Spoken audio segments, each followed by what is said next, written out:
नमस्कार दोस्तों, सावन का पावन महीना प्रारंभ हो चुका है। आज के हमारे इस वीडियो में हम आपके लिए सावन मास के प्रथम सोमवार की पौराणिक कथा लेकर आए हैं। एक समय की बात है, अमरपुर नामक एक नगर में अमीर साहूकार रहता था। उसके कोई संतान नहीं थी, जिस कारण वो बहुत दुखी रहता था। संतान प्राप्ति के लिए वो हर सोमवार व्रत कर भोलेनाथ की पूजा किया करता था। संध्या के समय मंदिर में जाकर भगवान शिव के आगे घी का दीपक जलाया करता था। उसकी भक्ति देखकर माता पार्वती बहुत प्रसन्न हुई और भोलेनाथ से कहने लगी, हे प्राणनाथ, ये आपका सच्चा भक्त है, कृपा करके इसकी मनोकामना पूरी कर दें। यह सुन भोलेनाथ बोले, पार्वती, पूर्व जन्म के कर्मों के कारण इसके भाग्य में संतान सुख नहीं है। परंतु माता पार्वती नहीं मानी।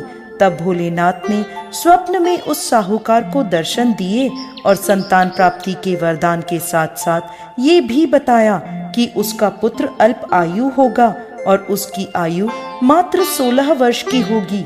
यह सुनकर साहूकार प्रसन्न तो हुआ, परंतु साथ ही साथ चिंतित भी हो गया।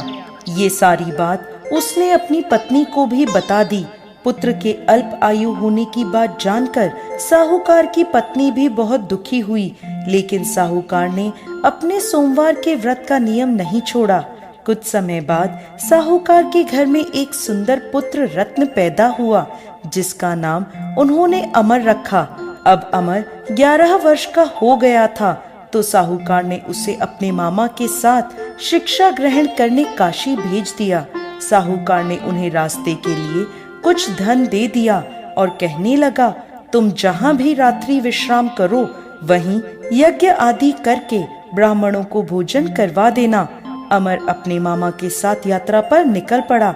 रास्ते में वो एक राज्य में पहुँचे जहाँ राजकुमारी का विवाह हो रहा था, परंतु जिस राजकुमार से उसका विवाह होना था वो अचानक किसी कारण से एक आंख से अंधा हो गया।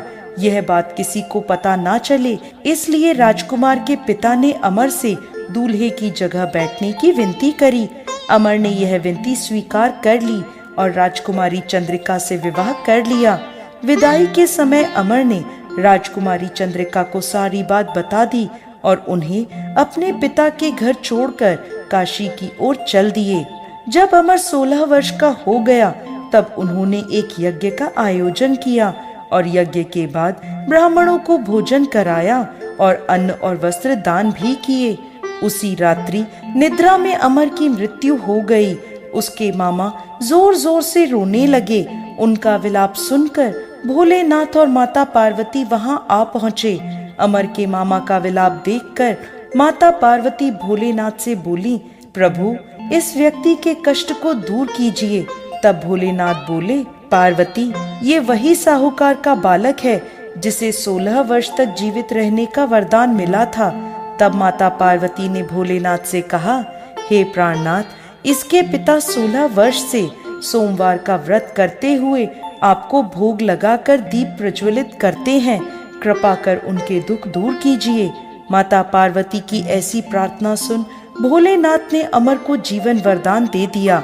वरदान प्राप्त होते ही अमर जीवित हो गया। स्वस्थ होते ही वो अपने नगर की ओर वापस लौट चला। तब रास्ते में वह राजकुमारी चंद्रिका के पास आ पहुंचा। वहां के राजा और राजकुमारी चंद्रिका ने अमर को पहचान लिया। राजा ने राजकुमारी चंद्रिका को अमर के साथ उसके घर की ओर विदा किया। वहीं दूसरी ओर साहूकार और साहूकारनी यह जानते थे कि 16 वर्ष की आयु में उनके पुत्र की मृत्यु निश्चित है। इस कारण वो बहुत दुखी थे और कष्ट में अपना जीवन बिता रहे थे।